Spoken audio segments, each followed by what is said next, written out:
You get a lot of hooray Harrys who come up to you and ask you for songs, to play songs for them.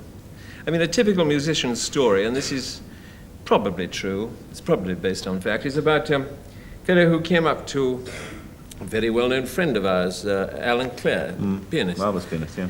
And said, I say, would you play That's What You Are?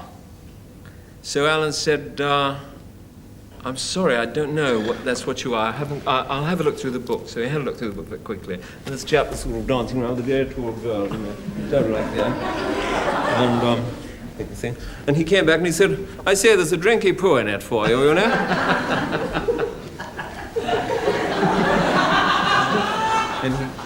and he came back and he said, piano player. And kettle drummer. I was known as a kettle drummer. I don't know why. You never used to play a kettle, but it comes from timpani, you see. He said, aren't you going to play That's What You Are? So Alan said, I'd love to play That's What You Are, but I don't know how it goes. He said, good God. He said, what is the country coming to? He said, I thought I'd reach the day when somebody didn't know That's What You Are. He said, well, if you sing it, I'll try. He said, it goes like this. Unforgettable, yes, you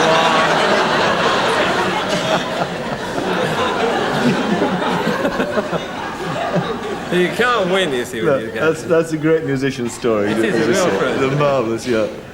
Tell me, you learnt music from your father, didn't you? A lot of stuff you learnt in the early days. Yes, Dad was convinced always I was going to be a road sweeper, you see. He always told me, very encouraging with Dad, you see. Yeah. So you turn out to be a bloody road sweeper, will you? I'll tell you that. Is he Yorkshireman? Yeah. Aye, lovely. Aye, you're right, bloody Yorkshire. When Dad was... What do you mean a right bloody Yorkshireman? Well, I'll tell you why. When I first went up to Bingley in Yorkshire, where Dad's people came from, my granddad said he'd heard that my dad had been appearing at the Alhambra. Dad used to be the organist at Bradford Cathedral, you see. A young lad, you see.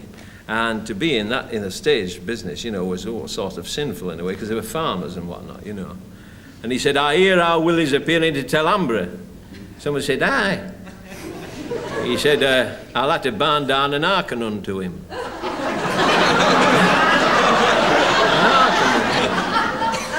I need subtitles for this one. Yeah. And if we arrived on the 2 o'clock train, he'd like to make sure we got away on the 5, which is a good train going at 5, aye.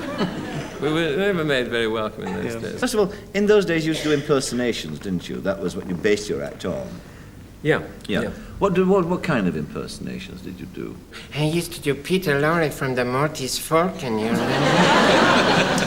And I used to Humphrey Bogart and Peter Lorre and Sidney Greenstreet. My God, sir, you are a card. You really are a card. Stop twisting my arm. You're hurting my arm. You're hurting me. So a selection of those. I said, Tommy Hanley. Well, isn't that nice? What is it? It's me lodger's leavings. Well, I'll go to the foot of our stairs. TTFN. What does that mean? He said, Teta for now. No, she said, YTYTK. What's that? She said, you're too young to know. Would you like to hear an old actor story? Oh, I'd love to hear an old actor story. I love old actor stories. I'm a right sucker for old actors. Me too. Right. This is a story about an old boy who's on tour. He's well past it. And he's on tour up north with a show. And he decides to go into a pub for a drink that morning. And he goes into the pub and he says to the landlord, he said, good morning, landlord. My name is Warrington Minge. I am appearing in the new play at the Hippodrome, Tomorrow's New Yesterday. And I was wondering if you could oblige me. I'll have a large Remy Martin, please, by cashing this small check. He said, I'm sorry, sir, have you not seen the notice? He said, what notice are you referring to? No checks cashed for theatrical. Ah, no, he said, I didn't notice that. I must admit, no. Make that lemonade shandy. I'll have a lemonade shandy, I think, and I'll call back for the Remy Martin. So he goes out of the pub into the butcher shop down the road. He said, good afternoon, Master Butcher. What a fine hygienic establishment you have here. All meat under cover, free from contamination by flies and other pests. My name is Warrington Minge. I'm appearing at the Theatre Royal in a new play entitled Tomorrow's New Yesterday, and I was wondering whether you could oblige me with a few chops and a liver or something like that. This small cheque I have here, by cashing this... He said, I'm sorry, sir. You see, I'm not the owner here, but the owner was once taken on very badly by a theatrical. He said, no, don't bother to go into it. No, it's all right, no. If you can prepare a lean chop, I'll call back for it later. He tries about 5 other shops, ending up at a Chinese laundry at the end of the street. Goes into the Chinese laundry, and they come out, said, what a fine race of people, the Chinese. Many years I spent in your fine country in repertory. In Singapore, I remember, yes. My name is Warrington Minge. I am appearing in a new play at the Theatre Royal entitled Tomorrow's New Yesterday. And I was wondering whether you could oblige me by cashing this small cheque. He said, oh, so sorry, sir. We never cash check for theatricals. He said, then would you mind pressing the bloody thing?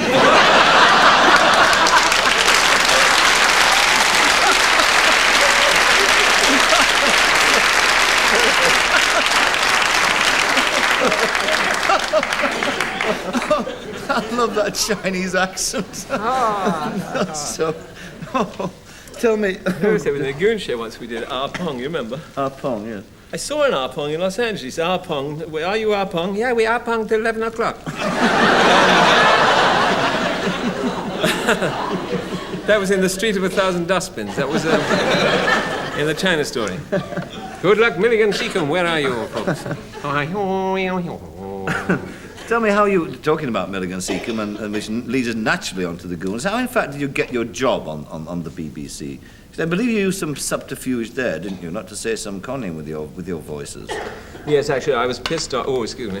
Anyway, Fed up. Fed up, right. I was getting nowhere fast, you know.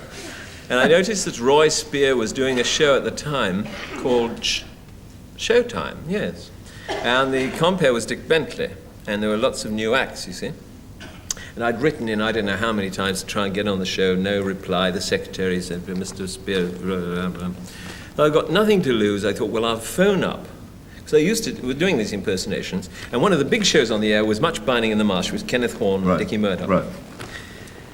And I just thought I'd do it. You know, you do things at certain times in your life. You've got to get ahead. You've got to get ahead, you know. You've got to...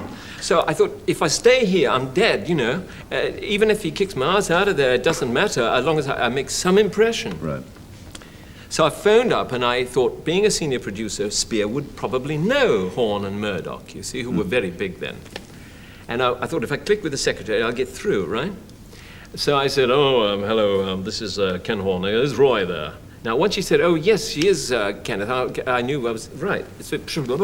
So, got on there, and Roy said, hello, Ken, how are you? He said, I said, listen, Roy, I'm phoning up because I know that new show you've got on, Showtime or something. Dickie and I were at a cabaret the other night, saw an amazing young fellow called Peter, what was his name? He said Peter Sellers. I said, Peter Sellers.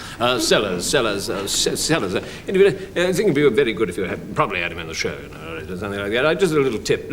We just go around looking, you know. He said, well, that's very nice of you, you know. And then it came to the crunch, and I said, it's me. He said, what? I said, it's me, Peter Sellers talking, and it's the only way I could get to you. And would you give me a date on your show? And he said, you cheeky young sod, he said. He said, what do you do? I said, well, obviously do impersonations.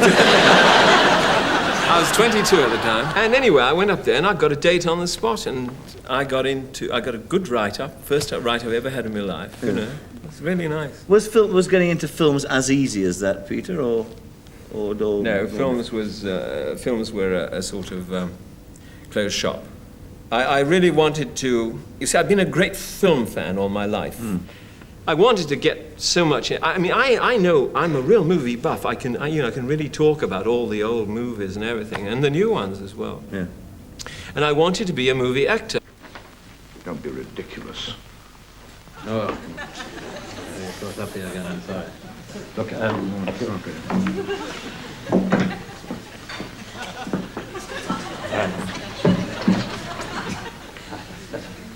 I just like... Yeah, Then I submit, Monsieur Ballon, that you arrived home, found Maria Gambrelli with Miguel Astos, and filled him in a writ of fellas J.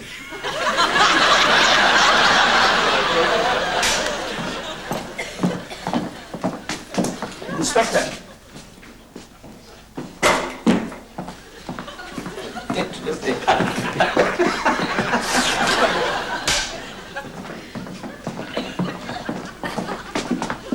Inspector?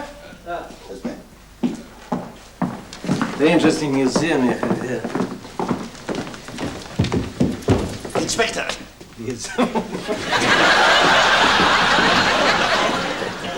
Better. Another Better.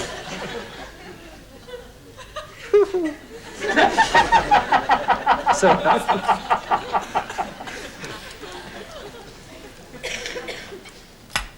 I have fixed your doorbell from the ring. Because I am an expert and troubleshooter, it is my If you require anything, Monsieur, all I require is a little privacy in which to work, my bag of tools,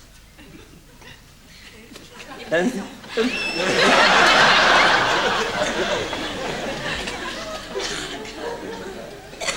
It is my business to know. He is Sir Charles Phantom, the notorious... No.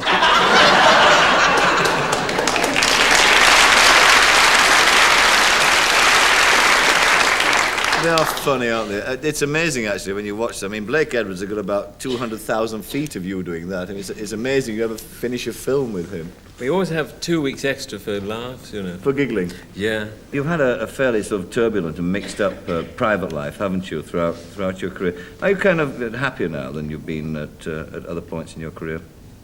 Yes, I'm very happy now.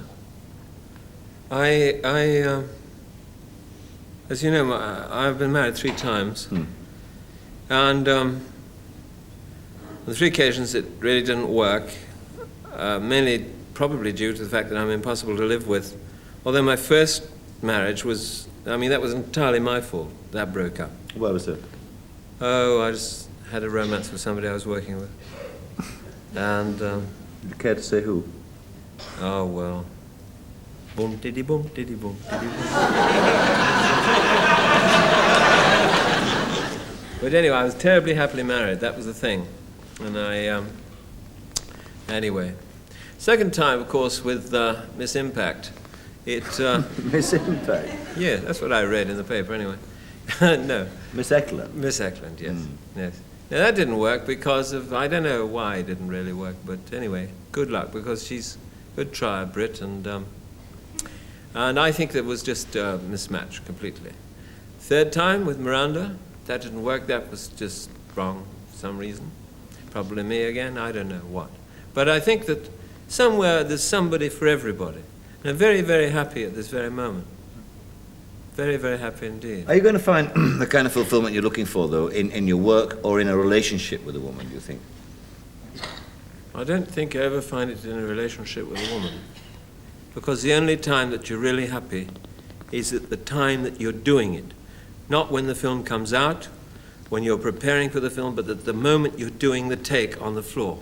And when you do it, and that moment comes out of you, and you've done it, and you remember that, that's why Blake keeps his outtakes, you see. That's the time when the achievement, the full feeling of achievement comes out. Even when you see the rushes the next day and you think, oh, no. But nevertheless, the memory of what you did at the previous day. Living for the moment of creation rather than see it captured on the Yes. celluloid. I wonder how you would have found this kind of fulfillment that you just talked about professionally. Had you been of another era when films weren't invented, in fact? I mean, what might you have been then? Would you have been the comic actor? Would you have been the classical actor? Would you have been the vaudevillian or what? I'd have probably ended up as a road sweeper, doing impressions of George Formby or something.